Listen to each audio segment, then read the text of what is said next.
بسم اللہ الرحمن الرحیم۔ السلام علیکم ناظرین۔ حج کا جو واقعہ ہے مسجد نبوی کی تعمیر، یہ مسجد کیسے بنا اور کس وقت بنا اور کس کے لیے بنا، تو آج میں اور آپ یہ جاننے کی کوشش کرتے ہیں۔ تو آپ بھی ہمارے ساتھ جڑے رہیے آخر تک اور سنیے کیسا مسجد نبوی بنا۔ اور میں آپ کو یہ بتا دوں، اگر آپ چینل پر آ چکے ہیں تو کائنڈلی سبسکرائب کر دیجئے۔ مدینہ منورہ پہنچنے کے بعد حضور نبی کریم صلی اللہ علیہ وسلم نے مہاجرین اور انصار میں رشتہ اخوت کی بنیاد رکھی اور حضرت سیدنا علی مرتضیٰ کو اپنا بھائی بنایا۔ مدینہ منورہ میں حضور نبی کریم صلی اللہ علیہ وسلم نے اپنی آمد کے بعد اس بات کی شدید ضرورت محسوس کی کہ ایک مسجد کی تعمیر کی جائے جہاں تمام مسلمان نماز ادا کر سکیں۔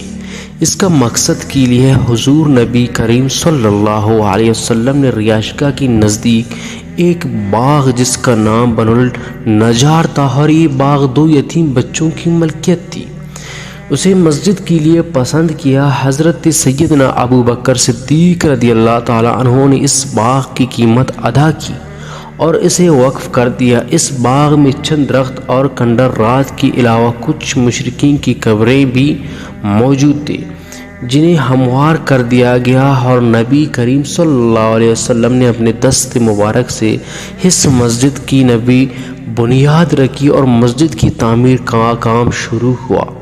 تاریخ اسلام میں اس مسجد کو مسجد نبوی صلی اللہ علیہ وسلم کے نام سے جانا جاتا ہے۔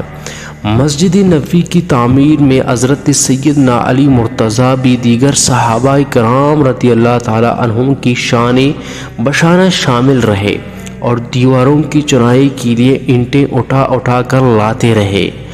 آپ اینٹیں اٹھاتے اور ذیل مصرع پڑھتے جاتے۔ مسجد کی تعمیر میں جو مشقت اٹھاتا ہے، خواہ کھڑے ہو کر یا بیٹھ کر، گردباری کی وجہ سے اس کی کام اپنی جان چھڑاتا، وہ برابر نہ ہو سکتے۔